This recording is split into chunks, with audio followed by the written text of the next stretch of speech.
और हमारे साथ हमारे एसोसिएट एडिटर ब्रिजेश श्रीवास्तव जी लगातार हमारे साथ बने हुए हैं प्रयागराज से।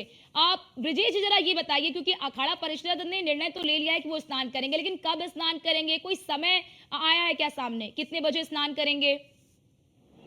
देखिए अर्चना, सबसे बड़ी बात यह है कि अब क्राउड मैनेजमेंट हो रहा है और क्राउड मैनेजमेंट के साथ साथ संगम नोच से जो श्रद्धालुओं की तादाद है उसको लगातार कम किया जा रहा है। कोशिश प्रशासन की यह है कि कम से कम संगम के जो आसपास का इलाका है इसको नो क्राउड जोन में तब्दील कर दिया जाए और उसके बाद अखाड़ों को भेजा जाए। तो अखाड़ों के साथ लगातार बातचीत जारी। खुद मुख्यमंत्री योगी आदित्यनाथ ने जो है अखाड़े के जो बड़े संत हैं उनसे बात किया और बातचीत करके जो है उन्हें इस यथा स्थिति को बताया है कि किस तरीके से जो स्थितियां बनी, जो भगदड़ के बाद स्थितियां बनी, उस वक्त की स्थितियां कह रही थी कि अगर अखाड़े स्नान के लिए ना आए तो बेहतर होगा। लेकिन अब जब चूंकि पूरी तरीके से जो भीड़ को काबू में किया जा चुका है, श्रद्धालुओं को काफी हद तक जो है कंट्रोल किया और डाइवर्ट किया गया है, क्योंकि पहले जो लोड था हम लोग सुबह से लगातार देख रहे थे कि जो संगम नोज है, यानी जो संगम नोज का पूरा इलाका जहां गंगा और यमुना का संगम होता है, उस पूरे इलाके में सबसे ज्यादा क्राउड था। तो उस क्राउड को मैनेज करने के लिए अब रूट डाइवर्जन कर दिए गए हैं। अब गंगा के अलग अलग घाटों में चूंकि 40 से ज्यादा घाट तैयार किए गए हैं जहां पर स्नान की व्यवस्था थी, लेकिन हर कोई संगम में आना चाहता था, तो अब उसको डाइवर्ट किया गया है। अब जो तस्वीर है वो अपने आप में पूरी तरह संगम क्षेत्र खाली नजर आ रहा है। ये लग रहा है कि मानो श्रद्धालु ही नहीं हो। तो उसको दो तरीके से तय किया गया। एक तो संगम नोच को खाली किया गया है और उसके बाद अब से कुछ देर बाद, मुझे लगता है आधे से 1 घंटे के अंदर अखाड़े प्रस्थान कर जाएंगे। लेकिन हाँ, अखाड़ों का अमृत स्नान तो होगा, लेकिन अब उतनी भव्यता के साथ नहीं होगा, वो सादगीपूर्ण ढंग से होगा। और वो फैसला अखाड़ों ने खुद लिया है, क्योंकि बहुत सारे ऐसे जो श्रद्धालु हैं जो हताहत हुए हैं, बहुत सारे ऐसे श्रद्धालु हैं जो घायल हुए हैं, तो इन सब लोगों को एक तरह से श्रद्धांजलि भी देना अखाड़ों का वो है, उस संवेदनशीलता का परिचय देते हुए अखाड़ों ने फैसला किया है कि वो उतनी बड़ी तादाद में नहीं जाएंगे, बल्कि अपने तादाद को कम करेंगे और सादगीपूर्ण ढंग से जा करके अमृत स्नान करेंगे, क्योंकि ये मौनी अमावस्या का जो ये भी बताइए ब्रजेश जी, क्या क्रम निर्धारित कर दिए गए? क्योंकि हमने पहला अमृत स्नान देखा है, आप तो वहां पर मौजूद थे, आपने बखूबी वहां पर चीजों को देखा है, तो ये बताइए जैसे पहले क्रम निर्धारित किया गया था, सब कुछ किया गया था, तो क्या क्रम वगैरह सब कुछ निर्धारित कर लिया गया है? और जैसे कि हमारे संवाददाता मौसिन ने ये बताया था कि 44 घाट बने, जिसमें से 2 घाट को छोड़कर सभी 42 घाटों पर जो आम स्नानार्थी हैं वो स्नान कर रहे हैं। तो क्या जो ये 2 घाट छोड़े गए, क्या इन्हीं दोनों घाटों पर जो साधु संत हैं, जो अखाड़े हैं, वो स्नान करेंगे? बिल्कुल, देखिए जाहिर तौर पर वो जो चूंकि जो अखाड़ा मार्ग है, अखाड़ा मार्ग से जो संगम का क्षेत्र जाता है, उस संगम के क्षेत्र को नो मेंस लैंड में तब्दील किया गया है। उस पूरे क्षेत्र में कोई भी एक वाहन नहीं जा सकता, कोई भी एक व्यक्ति नहीं जा सकता। उस पूरे इलाके को नो मेंस लैंड में तब्दील कर दिया गया है। और वो जो 2 घाट है वहीं पर अमृत स्नान होगा। सबसे पहले महानिर्वाणी स्नान के लिए निकलेगा, उनके साथ अटल अखाड़ा स्नान के लिए निकलेगा, जो क्रम हम लोगों ने मकर संक्रांति में देखा था। उसके बाद निरंजनी निकलेगा, निरंजनी के साथ आनंद अखाड़ा स्नान के लिए जाएगा। उसके बाद जूना अखाड़ा, अग्नि अखाड़ा, आह्वान अखाड़ा और किन्नर अखाड़ा, ये अखाड़े मिलकर के स्नान करेंगे। और उसके बाद नंबर आता है जो सन्यासी अखाड़े हैं और उदासीन अखाड़ों का जो है, माफ कीजिएगा, जो बैरागी अखाड़े हैं और उदासीन अखाड़े हैं, उनका नंबर आता है। तो इस क्रम से स्नान करेंगे, क्रम में कोई परिवर्तन नहीं है, समय में परिवर्तन हुआ है। समय में भी कोई परिवर्तन किया गया है? क्योंकि आपने भी देखा कि पहले अमृत स्नान पर प्रत्येक अखाड़े को 40 मिनट, किसी को 45 मिनट, किसी को 30 मिनट, इस प्रकार से समय दिया गया था। लेकिन अब क्योंकि वहां पर भीड़ बहुत ज्यादा संख्या में, ऐसे में अखाड़ों के स्नान के लिए समय तय किया गया है? कौन सा अखाड़ा कितने समय तक स्नान करेगा?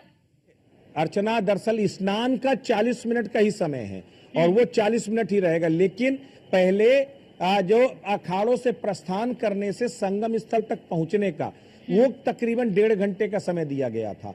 तो अब वो दूरी वो आधे घंटे में प्रशासन तय करवाएगा अखाड़ों से जो है। तो वो समय कम किया गया है। उस समय को कम करके इसी तरह से आगमन और प्रस्थान दोनों का समय कम करके आप 40 मिनट की जगह कुछ और कम, अभी ये चूंकि ऑफिशियली डिक्लेयर नहीं किया गया है कि आखिर वो किस किस तरीके स्नान करेंगे, लेकिन इस तरीके से 1 से 1.5 घंटे का समय हर एक अखाड़े से बचाया जा रहा है।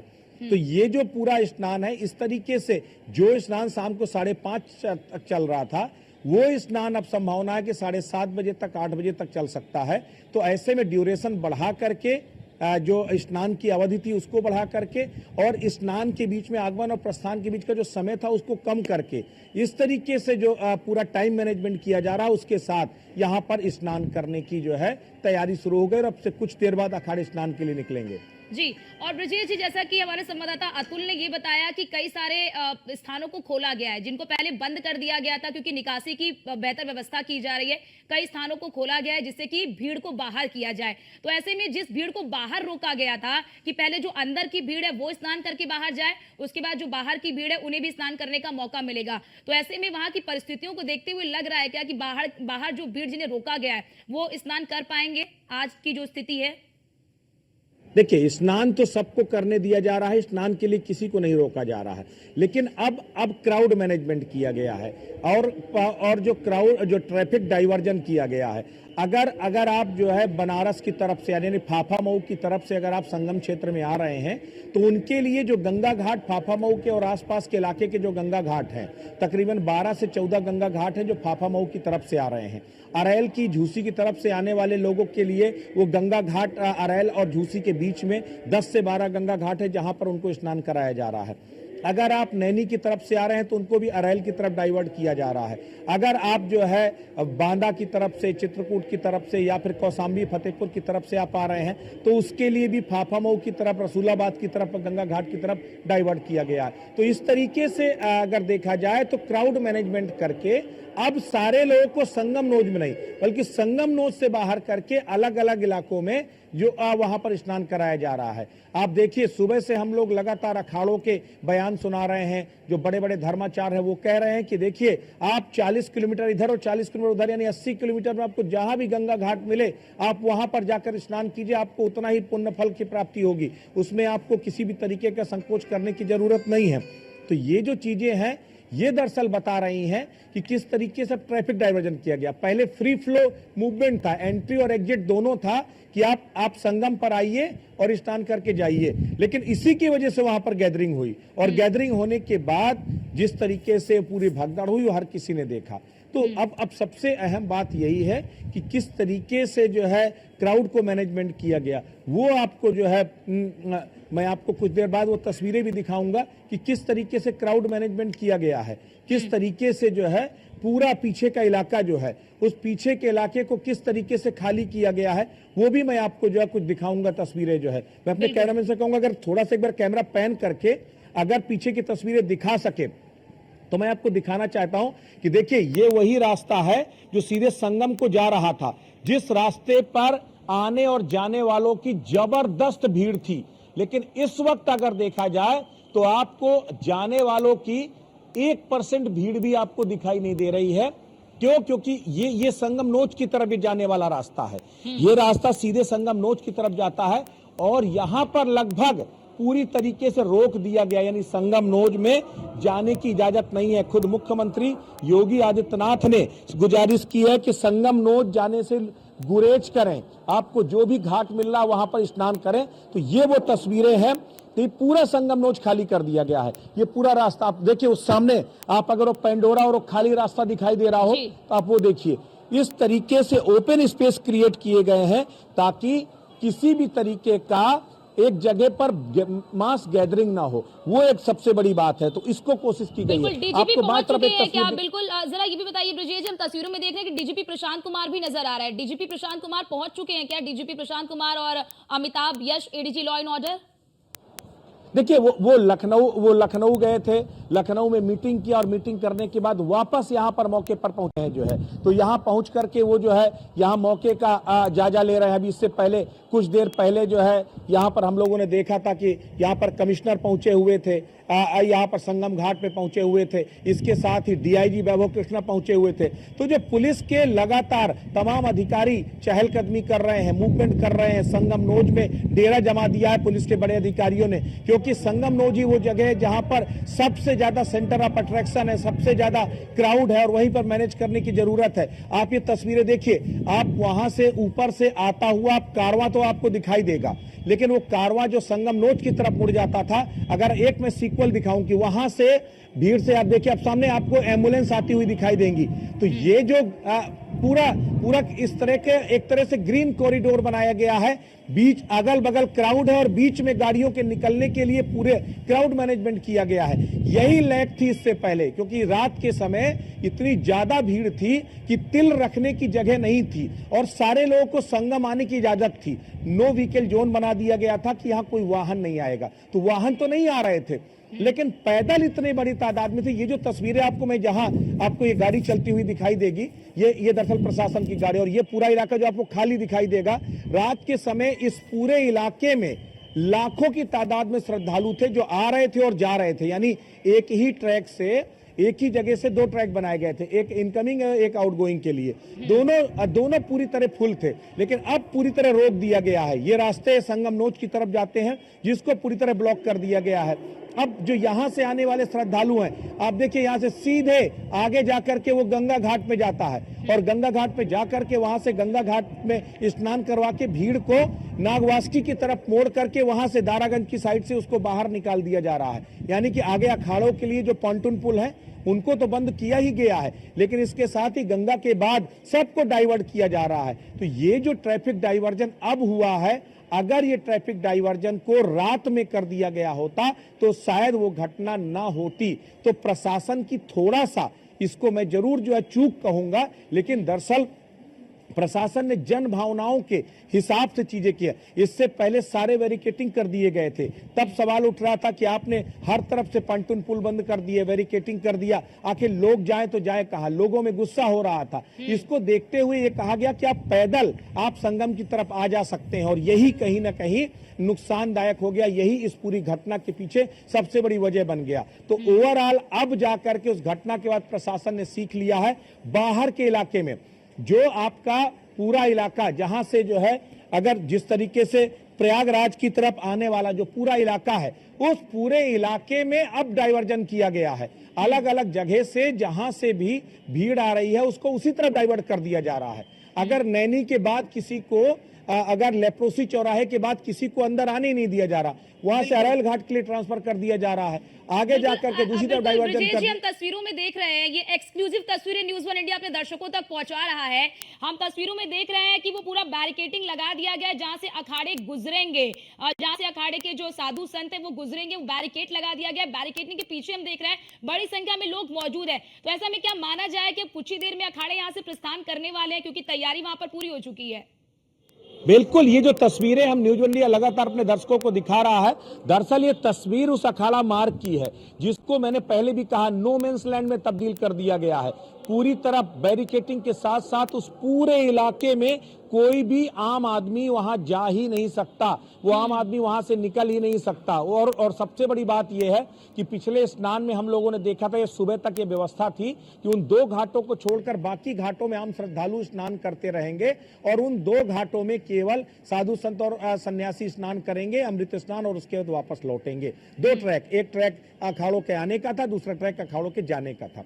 लेकिन अब पूरा संगम नोच खाली करा दिया गया है। पूरे संगम नोच से आम श्रद्धालुओं को वहां से इवैक्यूएट करके दूसरी जगह पर ले जाया गया है। तो ओवरऑल आप देखिए, तो अब जो तस्वीर है वो तस्वीर अब संगम घाट पे अलग तरीके की है। अगर आप उस तस्वीर को देखेंगे तो आपको लगेगा कि क्या संगम में भीड़ नहीं, लेकिन जब आप लॉन्ग टर्म में आप देखिए, तकरीबन 22 किलोमीटर का ये पूरा जो है प्रमाइसेस जो है, जिसमें 44 घाट तैयार किए गए थे, अब उन 44 घाटों में भीड़ को डाइवर्ट कर दिया गया है। जो नहीं भी जाना चाहता उसे भी डाइवर्ट कर दिया गया। रास्ते पूरी तरह बंद कर दिए गए कि उस रास्ते में आने वाला व्यक्ति केवल इन घाटों पर ही जा सकता है। इस तरीके से प्रॉपर मैनेजमेंट किया गया है और इसकी वजह से आपको अब जो कहीं पर भी आपको जो भीड़ दिखाई दे रही थी वो नहीं दिखाई देगी, जो आपको समस्याएं नजर आ रही थी वो नजर नहीं आएंगी। तो इस तरीके से क्राउड मैनेजमेंट किया गया है और करोड़ों की तादाद में जो श्रद्धालु हैं वो स्नान कर चुके हैं और लगातार ये सिलसिला लगातार जारी है। आस्था का ये सैलाब थमा नहीं है। इतनी बड़ी भगदड़, इतने बड़ी जो है हादसे के बावजूद जो आस्था का सैलाब था वो अनवरत जारी था, क्योंकि यहाँ पर जो आता है वो आत्ममुग्ध होकर के आता है, वो पूरी तरीके से आस्था में सराबोर आता है। उसको तो सिर्फ एक चीज समझ में आती है कि कब गंगा मैया की गोद में जाकर अटखेलियां कर बिल्कुल। सके, और क्या कब ब्रजेश जी ये भी माना जाए, क्योंकि अब देखिए साधु संतों की ओर से भी ये अपील की, जनता से अपील की गई कि ऐसा नहीं है कि आज ही शुभ मुहूर्त है, ऐसा नहीं कि अगर आपने आज स्नान नहीं किया तो आपका शुभ मुहूर्त निकल जाएगा। उन्होंने कहा कि बसंत पंचमी के दिन भी आप स्नान करिए, उस वक्त भी वो शुभ मुहूर्त तब तक रहेगा। ऐसे में क्या लग रहा है, इस बड़ी अपील ने भी काम किया क्या? इस बड़ी अपील का भी यहाँ पर हमें परिणाम देखने को मिल रहा है क्या, कि लोगों में कि ये भी मैसेज गया कि 3 तारीख तक शुभ मुहूर्त रहेगा, तो अगर आज हम स्नान नहीं कर पा रहे हैं तो हम 3 तारीख को स्नान कर लेंगे। देखिए 3 तारीख नहीं तो वो तो तारीख तो जो है जो ज्योतिषियों ने जारी किया है उसके मुताबिक 8 तारीख तक शुभ मुहूर्त है, और 8 तारीख तक यानी कि आज मौनी अमावस्या से 8 तारीख तक अमृत काल है। और ये अमृत काल में आप कभी भी आप स्नान करेंगे आपको उतना ही पुण्य फल की प्राप्ति होगी। तो आप ये भूल जाइए कि मकर संक्रांति के दिन स्नान करके ही आपको पुण्य फल की प्राप्ति होगी। सबसे बड़ी बात यह है कि अखाड़ों ने खुद पहले तो उन्होंने अमृत स्नान टाल ही दिया था, उन्होंने तो कह दिया था हम आज की जगह बसंत पंचमी को करेंगे, नहीं करेंगे क्योंकि अमृत काल तो चल रहा है। तो जब अखाड़ों ने एक मैसेज दे करके कि अगर हम अपना अमृत काल, जिसको सबसे बहुमूल्य सबसे बेशकीमती माना जाता है, ये परंपरा निर्बाध चली आ रही, कभी नहीं टूटी है जो है, तो जब वो टालने को तैयार थे तो आम श्रद्धालुओं से तो ये उम्मीद की जानी चाहिए कि वो कम से कम स्थितियों को देखते हुए वो मैनेजमेंट करें। जी बिल्कुल ब्रजेश जी, आपको रोकना चाहते हैं, जरा लोगों की प्रतिक्रिया भी हम सुनवा देते हैं कि लोगों की क्या प्रतिक्रियाएं सामने आ रही है, वहां पर सब कुछ नियंत्रित है। में बताइए कैसे आज का दिन कितना खास आस्था की। देखिए ये आपके टीवी और मीडिया ने इस कुंभ को जो महिमा प्रदान करी, एक तो 44 साल वाला जो महिमा मंडन किया टीवी ने, और योगी राज जी और मोदी जी ने जो एक रामलला के बाद में हिंदुत्व का अलग जगह, तो एक चेतना आई, और वो उत्साह में ये लोग अपना जान भी देके प्राण भी देके अगर डुबकी लगाने को मिल जाए तो उस हद तक जाके हम तो चलो अभी जवान हैं, लेकिन बूढ़े बड़े माता हमारे पिता के तुल्य हमारे बुजुर्ग यहाँ डुबकी लगा रहे हैं। और जैसा कि शास्त्र सम्मत है कि ये जो महाकुंभ में सब नागा साधु आते हैं, वैष्णव आते हैं, शिव जी के आते हैं, और पूरे धर्म में जो सनातन का east west south middle central पूरे इंडिया का साधु परिवार यहाँ है। सबका आशीर्वाद, सबकी वाणी, अन्नपूर्णा का प्रसाद और गंगा माँ की, यमुना माँ की, सरस्वती की त्रिवेणी की डुबकी पाके अपने आप को धन्य महसूस कर रहे हैं। हमारा मानव जन्म लेना, धरती पे आना सफल हो गया। मैं मेरे माता पिता पूर्वजों को प्रणाम करता हूँ, आपको प्रणाम करता हूँ। आज हम लोग 144 साल के बाद ये कुंभ देखने को मिला है, माता पिता के पुण्य से, साधु संतों के आशीर्वाद से। तो इसके लिए आप लोग इसका प्रचार जोगी जी प्रचार कर रहे हैं, उसके लिए हम लोग उनको भी धन्यवाद देते हैं, उनके माता पिता को देते हैं, और हम लोग भी धन्य हैं कि 144 साल के बाद इस कुंभ में प्रणाम करने आए हैं भगवान को। हर हर महादेव। आज मैं कुंभ पावन नगरी में हूँ और मैं लगातार 13 तारीख से ही मैं महाकुंभ में हूँ, जब से कुंभ की शुरुआत हुई। और मैं यही कहना चाहता हूँ कि ये जो सनातन धर्म की जो परंपरा और जो ये एकता जो शक्ति है, इसमें संत महापुरुष और युवा बुजुर्ग छोटे और बड़े वर्ग, इसमें कोई छोटा बड़ा नहीं है, सब सामान्य बन गए हैं यहाँ पे आकर के।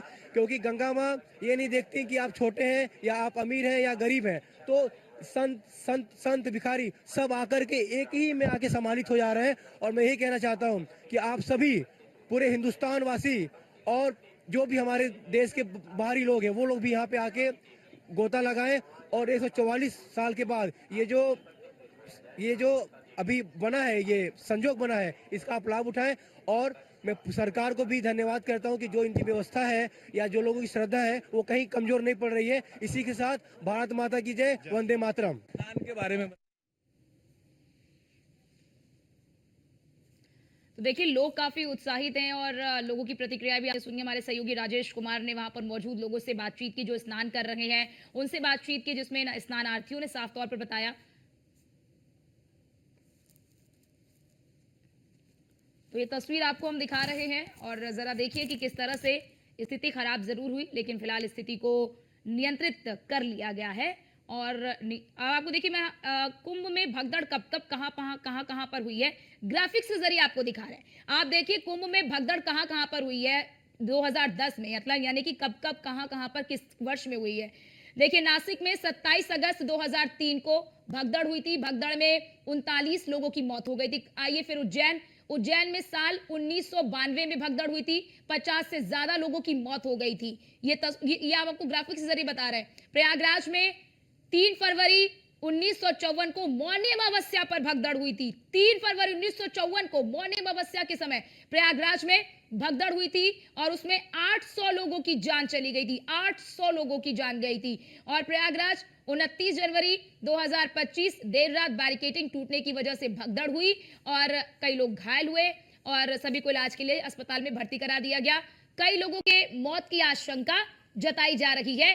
29 जनवरी यानी कि आज 2025 को 10 फरवरी 2013 की बात कर ले तो रेलवे स्टेशन पर भगदड़ हुई थी। आपको याद होगी वो तस्वीर भी आपने जरूर देखा होगा। 42 लोगों की मौत हुई थी।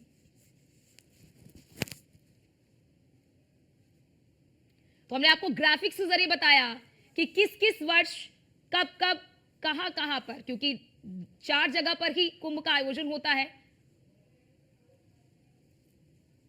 और कब किस किस वर्ष कहां पर भगदड़ हुई और वहां पर क्या स्थिति रही।